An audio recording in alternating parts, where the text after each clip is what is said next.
ये देखकर मंत्री बहुत नाराज हो जाता है और सिर्फ इतना कहता है, अब मेरे फोन का इंतजार करना। यहीं से कहानी एक नए और बेहद दिलचस्प मोड़ पर पहुंच जाती है।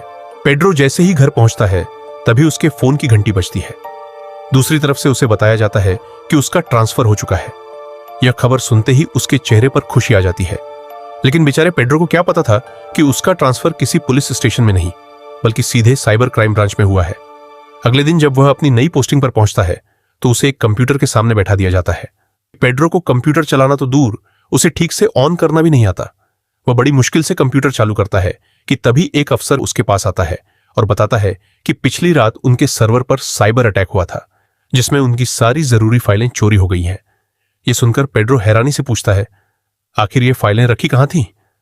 वह अफसर जवाब देता है, सर हमारी सारी फाइलें क्लाउड में सेव थीं।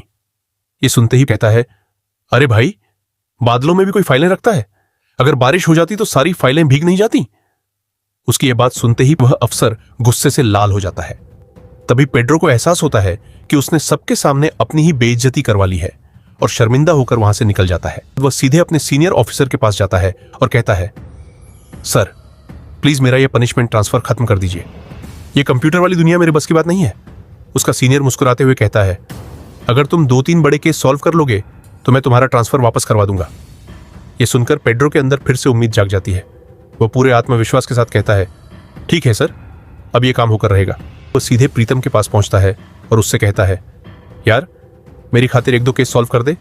प्रीतम पहले तो साफ मना कर देता है और कहता है कि वह यह काम बहुत पहले छोड़ चुका है, लेकिन जब पेड्रो उसके दादाजी की खोई हुई कैसेट ढूंढने का वादा करता है तो प्रीतम उसकी मदद करने के लिए तैयार हो जाता है। अभी दोनों की बात खत्म ही होती है कि तभी पेड्रो के फोन पर एक कॉल आती है।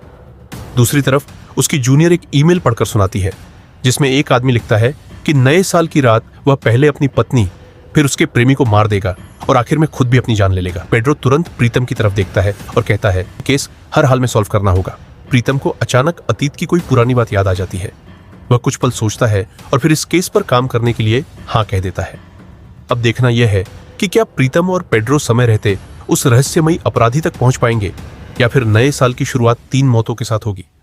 इसका जवाब जानने के लिए कहानी अब एक और भी रोमांचक मोड़ लेने वाली है।